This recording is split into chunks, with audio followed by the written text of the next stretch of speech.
Et bonjour à toutes, bonjour à tous. Ça fait trop plaisir de vous retrouver sur ce Zoom. Il y a plusieurs visages que je reconnais. Certains, on était en formation ensemble.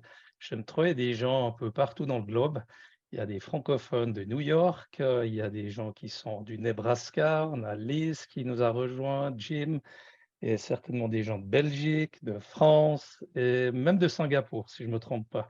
Donc, bienvenue. Ça fait trop plaisir d'être avec vous.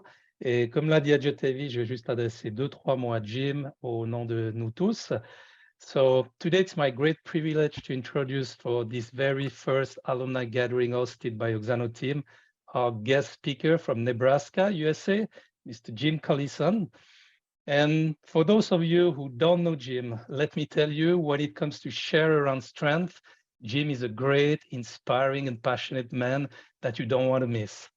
I really encourage you to take some notes, as I'm sure that what Jim has to share with us today will not only for myself, but for all of us, help us to build an influential French-speaking community of Gallup strength coach.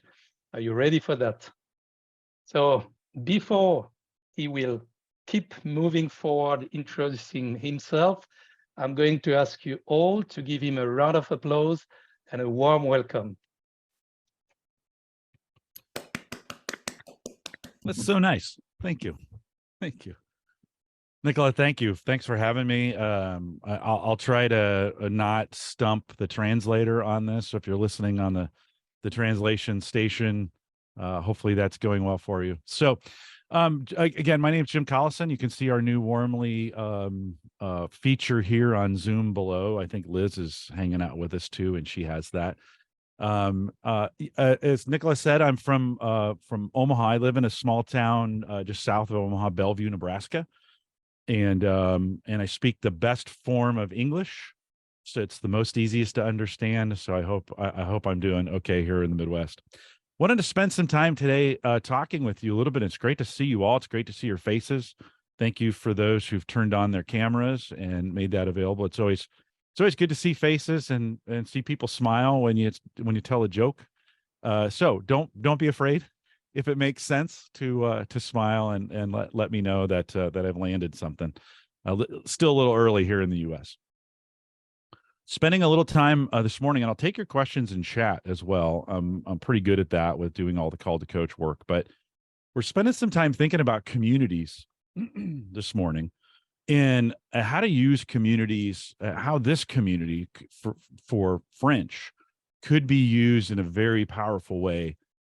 To keep momentum, to keep community, to make progress. And, 10 years ago, we started this 10, 11 years ago now, we started this movement here with English in the United States with this, what we called in that day ASC, and now has become GGSC, the global community for coaches and coaching. And, I was a technology manager at the time, and we were doing I was doing a little bit of recruiting for Gallup. I didn't have any of this in my future plans. This wasn't a like, hey, it would be great to have a career as a podcaster and doing media and creating community. I just saw as we were creating this new course. I'd been podcasting. I'd been doing my own podcasting on the side. It's kind of a side gig. And I thought, this would be a great way to build community. Just create these podcasts. So the whole thing started with, we wanted to help get the word out. Maybe we could just create a podcast and find a way to grow that thing. And I remember going to the group who was leading this at the time. And I said, hey, I know you guys are doing some really cool stuff. Can we do a podcast? And they said, what's a podcast?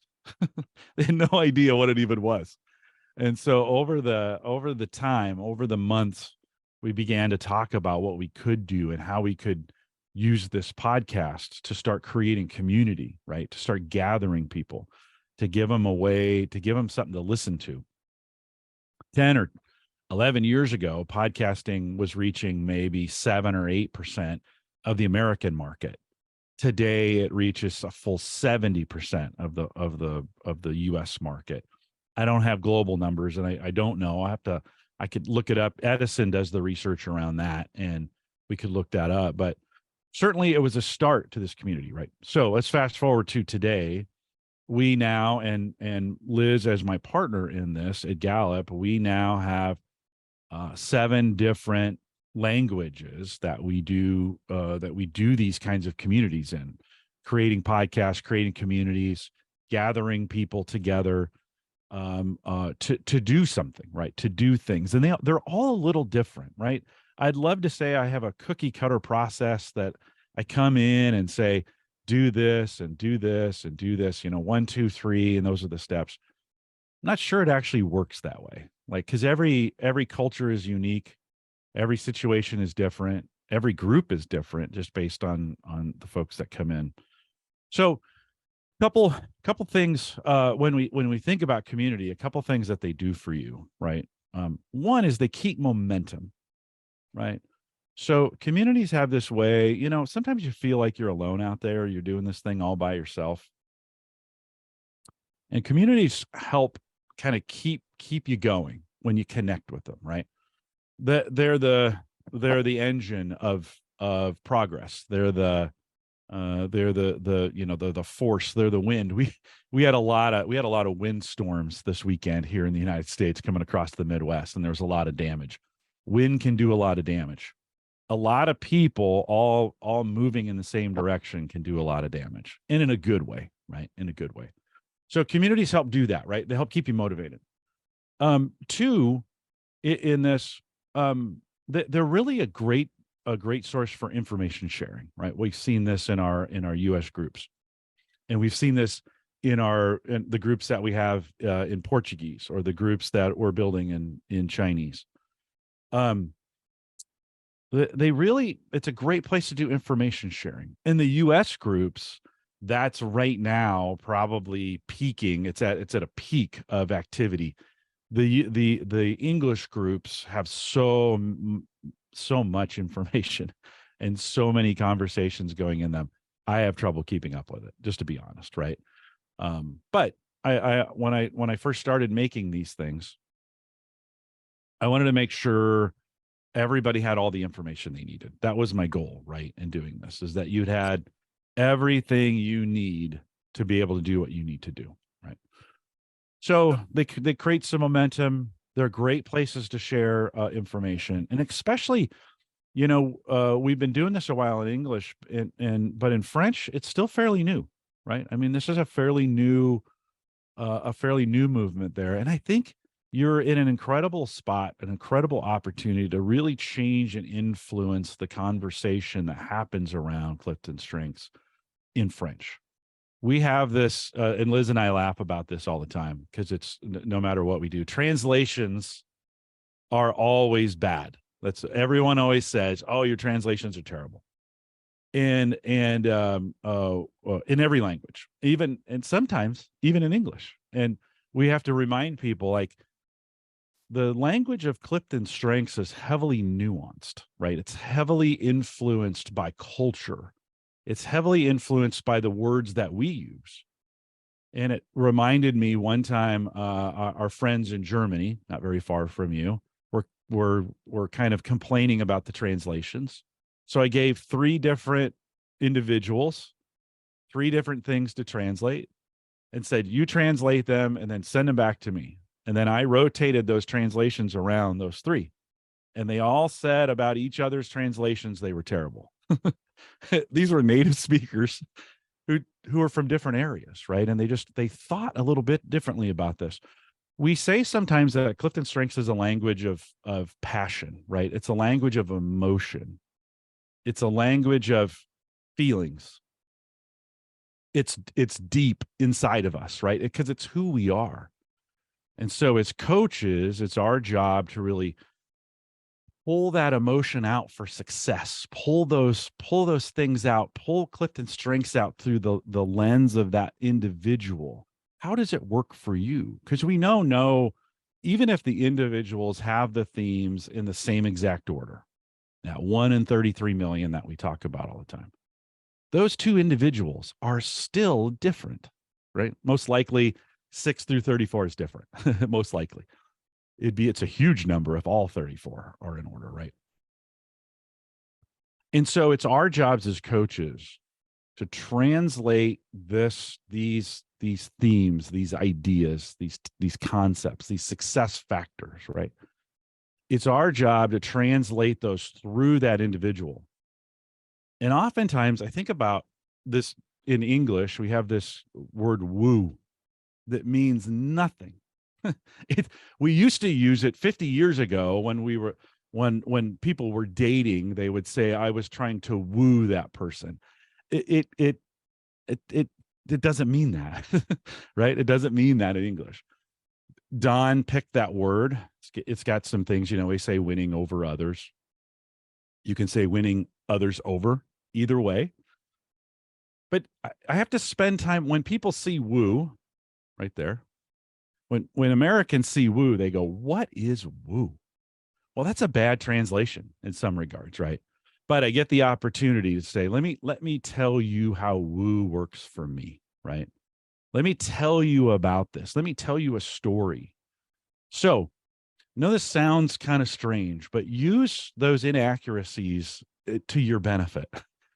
People will ask questions, and you have the answers, right? You have the answers to those questions, and use them in a way that is powerful, and you ask good questions and pull information out of them, and get away from the definitions, because the definitions are there just so we can get a start. It's just a place where we can get started.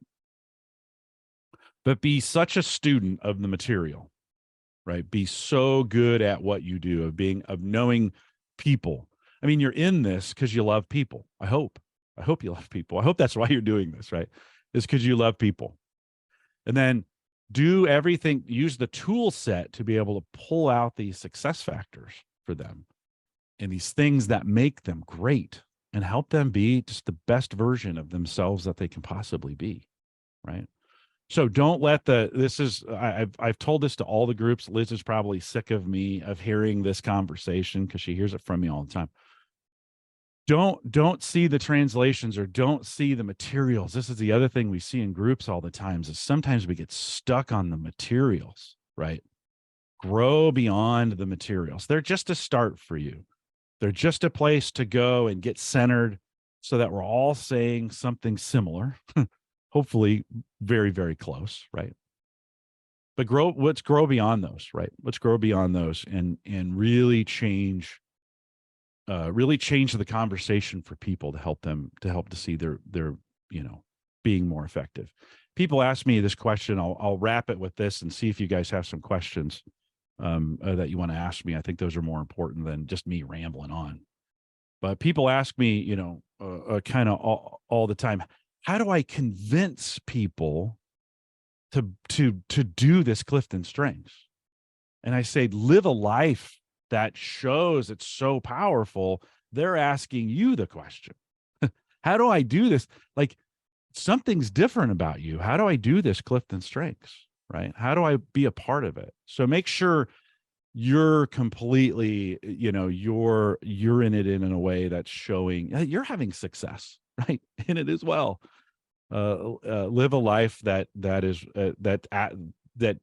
where they want to ask you some questions about how you're having success in that. So that's what I would say about community. I hope it's probably enough rambling from me. I'm sure you guys have better things to talk about, but what kind of questions you can throw them in chat, or maybe somebody can translate them for me. Any of those kinds of, can we open it up in that way? Is that possible? Yeah, for sure. It's a very good idea.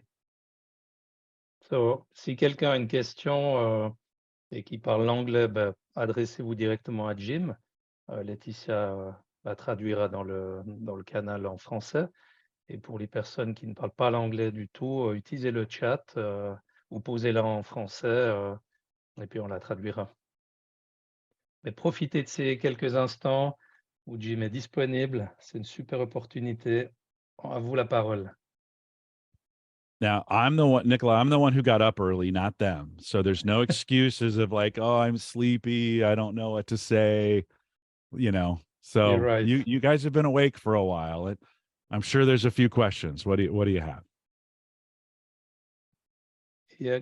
Hi, Jim. As a coach, what is your favorite tool in the CS kit?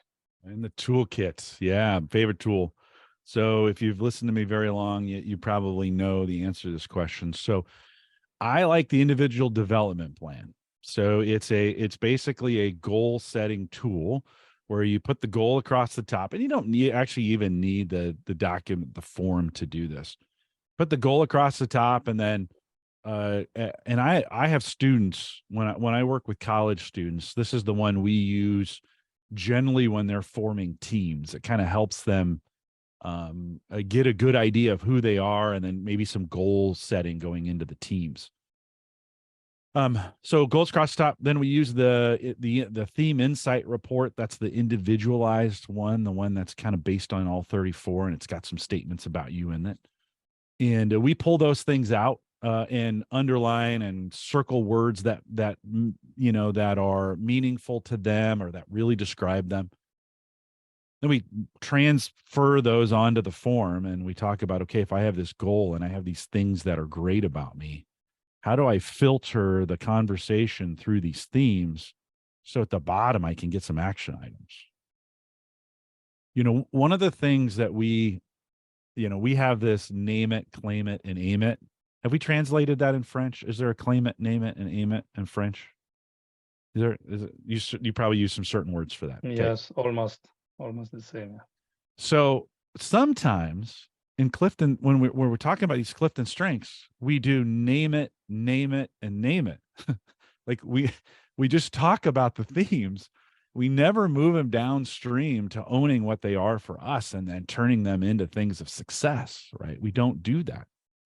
And this individual development plan kind of shakes out the name it, and name it, and turns it into name it, aim it, and claim it. And allows us to put some action items at the bottom. And all our reports, we have these helps and hinders, these things to help you. And then at the end of them, there's these action items, and especially in these new role-based reports that we have out. So I think my favorite thing to do with that individual development plan is because it ends with action. It ends with something to do. It ends with some things of like, okay, if I'm going to do this, I have to do that to get this done. And it's so easy, and yet it's so hard sometimes to get people off center on that. So that's my favorite one. Liz also asked, what does success look like in a coaching community? And it really is kind of defined by what you're hoping for in the coaching community. What are you needing this group to be? And I think sometimes to if the group comes and everybody just takes, it doesn't work. You got to give. You got to come in and give. The crazy thing about groups is as you give, what you need comes back double. It's crazy the way it works that way. The more you invest, the more that comes back. But you got to make the investment, right? You got to jump in and be willing to help people. I get this comment all the time.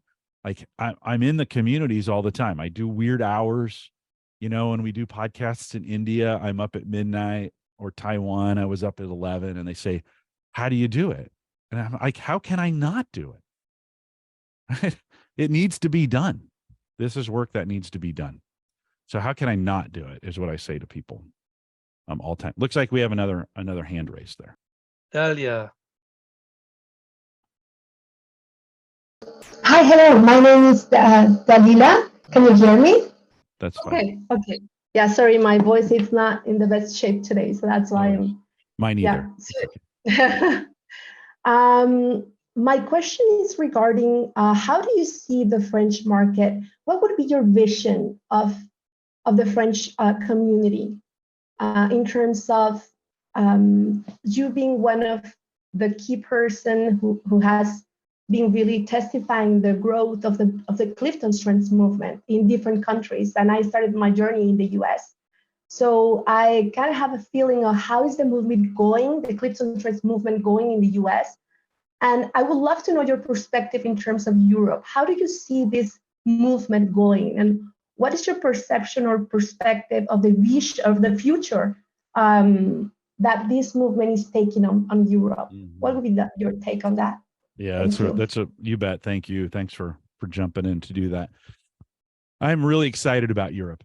I think there's a lot of opportunity and a lot of work